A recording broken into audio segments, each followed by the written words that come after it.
জীবনকে পরিবর্তন করতে হয়, জীবনের মনকে পরিবর্তন করতে হয়, কোনো না কোনো সময় এসে মনকে ঘুরায় নিতে হয়।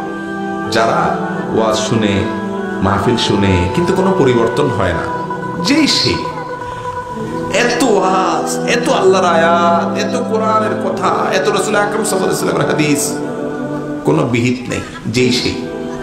আবার সকালে যায় ওই চার দোকানে আড্ডা, গিবত শাকায়েত, আবার হারাম খাওয়া, আইল ঠেলা, চুরি দাড়ি, চান্স পাইলে মানুষের ঠকানো, গালিগালাজ, ঝগড়া ফাসাদ, মানুষের ক্ষতি করা, নামাজ কালাম নাই, ফিল্ম দেখা, টিভি দেখা, নাটক সিনেমা দেখা, হারামের ভিতরে ডুবে থাকা, আবার যে সে হয়ে গেল।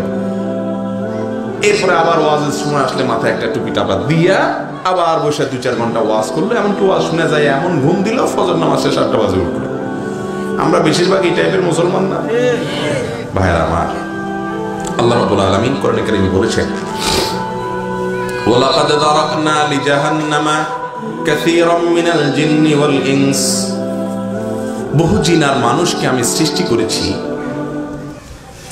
তাদেরকে জাহান্নামে দেয়া হবে এই উদ্দেশ্যে। এদের জন্মই হলো জাহান্নামের জন্য।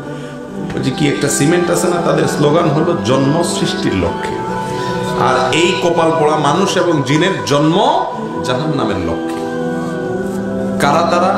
লাহুম কুলুবুল লা ইয়াফকাহুনা বিহা, তাদের অন্তর আছে কিন্তু অন্তর দিয়ে চিন্তা করে না, ভাবে না যে আমি কি করছি। ওয়ালাহুম আ'য়ুনুল লা ইউবসিরুনা বিহা, চোখ আছে কিন্তু চোখ দিয়ে দেখে না, চোখের সামনে মানুষ চলে যাচ্ছে, হারিয়ে যাচ্ছে, আর ফিরে আসছে না, আল্লাহর কাছে চলে যাচ্ছে, অনেক ঘটনা ঘটছে, শিক্ষা নিচ্ছে না। লাহুম আযান ওয়া লাহুম আযানুন লা ইয়াসমাউনা বিহা, কান দিয়া শুনছে আল্লাহর কথা, রাসূলের কথা, কিন্তু ভেতরে ঢুকছে না। এই মানুষগুলোকে আল্লাহ বলেছেন উলাইকা কাল আনআম, তারা চতুষ্পদ জন্তুর মতো, লাহুম আযাল, বরং তার চেয়েও খারাপ। এদেরকে আল্লাহ জাহান্নামের জন্য তৈরি করেছে। এজন্য আমরা জীবনের পরিবর্তন করতে হবে। কথা শুনলাম, আমল করার জন্য প্রতিজ্ঞা করতে হবে, চেষ্টা করবেন, চেষ্টা করে চলতে যাবেন।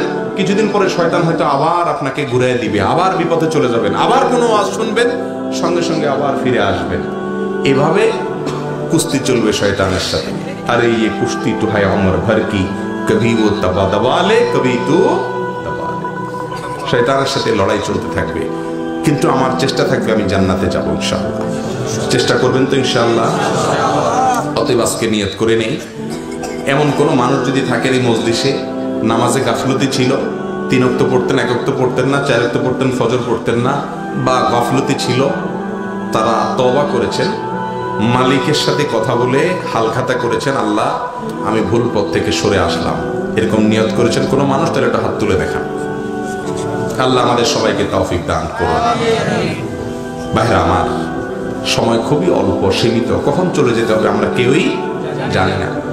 এই জন্য ওয়াজ শুনে রাখলাম, দেখা যাবে আমল করার জন্য বহু বয়স আছে। এই কথা আপনাদের কানে কানে এখন এই মাহফিলে বহু শয়তান ঢুকে গেছে, ইবলিস ঢুকে ঢুকে আপনাদেরকে এখন ফুসলাচ্ছে ভিতরে ভিতরে, যুবকদেরকে বিশেষ করে। আর মাথা খারাপ নাকি? এই মৌলবীর ওয়াজ শুনে এখনই কাইতে যাওয়া চান্দু, আরো কিছুদিন করো আকাম কুকাম, আরে পুরো জীবন পড়ে রয়েছে, মাথা খারাপ।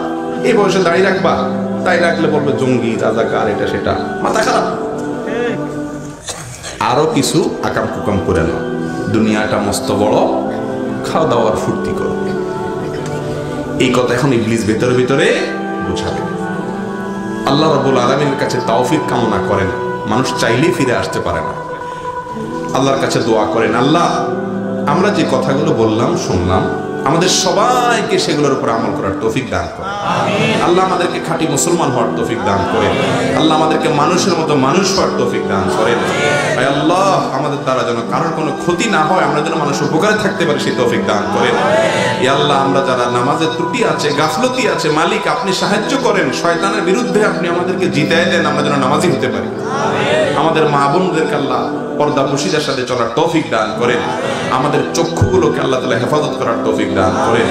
আমাদের এই সমাজকে আপনি সুখী, সমৃদ্ধ, শান্তিপূর্ণ, আল্লাহর অনুগত বান্দাদের, প্রিয় বান্দাদের অভয়ারণ্য এবং চারণভূমি হিসাবে গড়ে তোলার তৌফিক দান করেন।